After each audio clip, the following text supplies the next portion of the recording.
everyone, welcome back to my YouTube channel. This is Madge, and for today's video, we're going to talk about Mavia because we're going to claim our 12.5 free Mavia na kuha natin. Okay?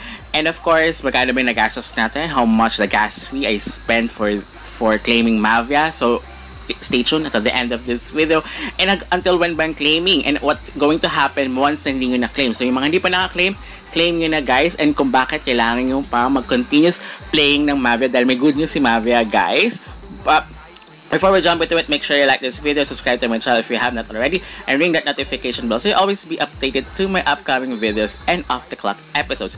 As you can see, ayun na nga, may hint na yan guys kung bakit nilagay up to season 4 participation sa mga nag-land staking guys. Dahil as you can see, kung may season 1, may season 2, may season 3, and now until season 4 nakalagay dyan guys. So yan yung hint, until season 4 ang pa-airdrop ni Mavia. So if you didn't get the season 1, don't you worry, meron pa kayong chance to get for season 2, 3, and 4 guys. So that's why you need to continue playing dahil upon reading the medium for the season 2 ata or upcoming season sa tournament, task, yan yung kailangan. And kung bakit ba ako ngayon ngayon lang ako nag-claim dahil masyado mataas this past few weeks, past few days only. As you can see, 6.68 siya, diba? So, umabot siya ng $40 dahil nasa Ethereum network siya. But don't you worry, until ano naman siya, Feb 20, so meron pa kayong time to claim sa mga hindi pa nakapag-claim guys. Pero of course, pag-claim na kayo habang mababa pa kasi possible na tumaas ulit yan. And of course, kailangan may allowance kayo at I think at least 1,000 pesos or nasa $20, something like that. So as you can see, 6.68. Pero versus, magkano ng price nga ni Mavia? 105. Tama ba ito? 106. So papatak siya $8. O diba 6.68? Pero check natin yung other na ginastos ko pa. Kung from the scratch kayo na wala kayong Ethereum sa inyong MetaMask. Diba? So yan, pag-claim pa lang yan, 6.68. Pero don't you worry. Kaya I think paldong-paldo si Mavia guys. So thank you kay Mavia. And until 20th don't forget, baka may makalimutan nyo, kaya claim nyo na. So mayroon pa tayong 9.78 na tira sa Ethereum. So isend na natin siya sa ating Bybit dahil may pa-event si Bybit guys. So pwede tayo I hope pwede tayo maka-join dahil upon based sa aking pagkakaintindi, ang nakalagay doon, kailangan mag-deposit at least worth $100 na Mavia.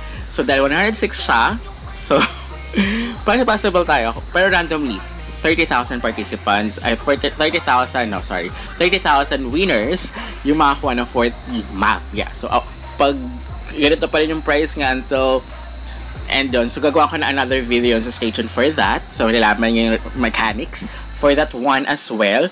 So, ito mababa din in fairness, nasa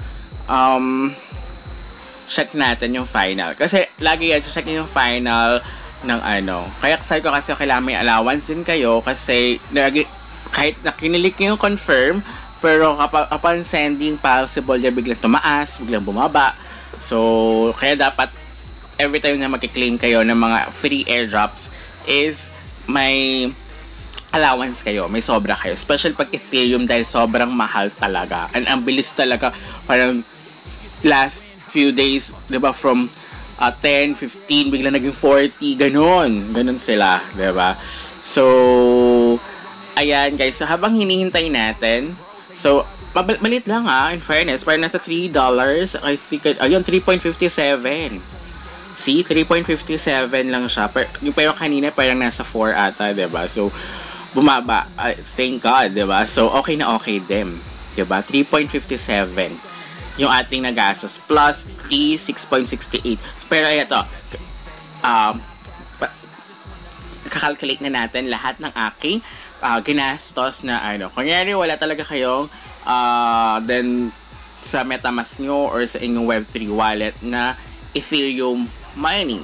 So pwede kayong bumili sa other exchanges. Pero pwede naman kayo bumili kay MetaMask directly. Kaya lang mayroon siyang minimum at least 2,000 pesos, parang ganun na tayo. Pero kung kaya gusto nyo maliit lang, sabi ko nga kasi at least 1,000 pesos, diba? So, pwede kayo bumili sa other exchanges. So, ito, mas okay is either Arbitrum or Optimism na network ang inyong gagamitin. So, Ethereum nyo, papunta sa kaya sa Binance or sa Bybit o OKX. OKX to, guys, 0.2525 yung kanyang fee. Optimism network. So, send ko siya sa Optimism network, yung Ethereum ko. Tapos, i-bridge ko siya. Kasi mas mura na siya. Versus kapag dinirect mo siya, Ethereum to Ethereum network, guys, papatak siya ng mga $11. So, at least ito, 0.2525 and then mag-bridge tayo.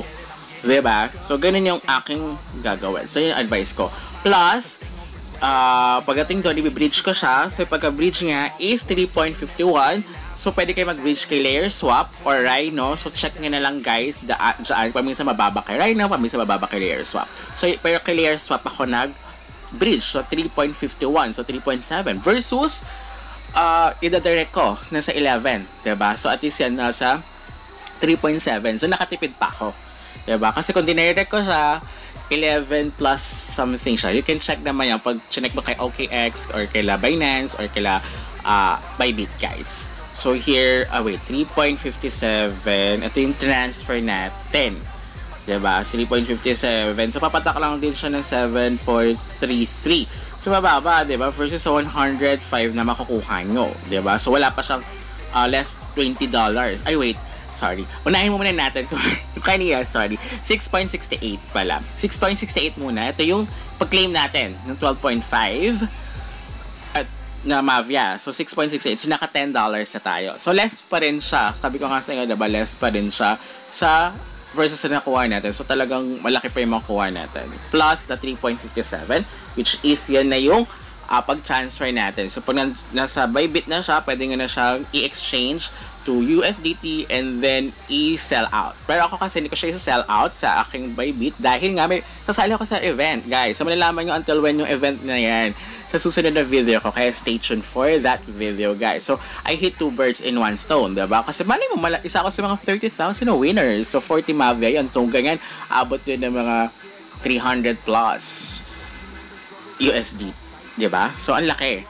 So, now, I think nasa ano na, pumasok na. Ayan, pumasok na, guys. Oh, bigla tumaas. 106, diba? Kaya 107 na siya. Ay, sorry. 106 pa rin pala. So, meron pala akong 5.